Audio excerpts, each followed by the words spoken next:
We all remember that Amrabat performance in the World Cup, don't we? It was silly, to be honest. I'm just comparing him with Casemiro. He's leaving Fiorentina. The owner of the club confirmed he's not training. He's not going to the game this weekend. He's on the way out. So the price, 25, 30 million. There's a few clubs, let's be real, that should be absolutely all over this player.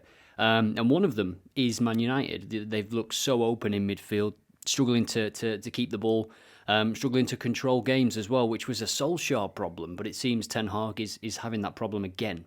So I'm comparing Casemiro with Amrabat. They're obviously not going to play in the same position.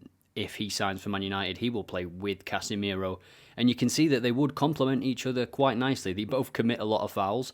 No shock there. But look at those medium passes and long passes from Amrabat. He's going to be able to get the ball a little bit quicker and a little bit better with more consistency, or just even passes attempted. We can look at that in a moment. So if we add passes attempted in, short passes attempted is actually better with Casemiro, but the completion of those passes isn't great for Casemiro. He attempts more short passes, but they don't make their target. Now, is that his fault, or is that because of the players that are receiving the passes? Is there nobody around him?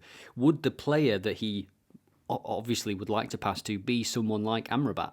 I think so, because if you isolate Casemiro, he's got to do more work, he's got to cover more ground, and that's not what he wants to be doing at his age. And look at the passes completed percentage for Amrabat, long and medium compared to Casemiro.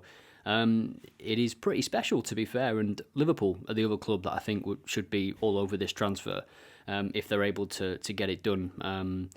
It would be crazy to think that they're not interested after losing Henderson.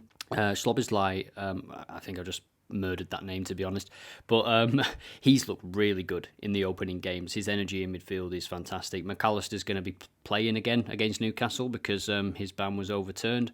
Massive decision for them. And Endo, which I find a great name, given that Hendo has left the club. Endo is in. Hard to say what he looks like, to be honest, after his brief appearance on as a substitute.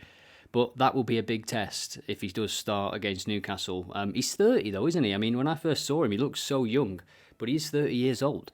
So this isn't, someone they're signing for the next 5-10 years. They're just hoping that he can do a job right now. Who do you think Amrabat will sign for? Will it be somebody outside the Premier League? Could Barcelona, Real Madrid, Bayern Munich be interested in him? He's a tireless midfielder, but he's got that quality, as we can see here with these data points.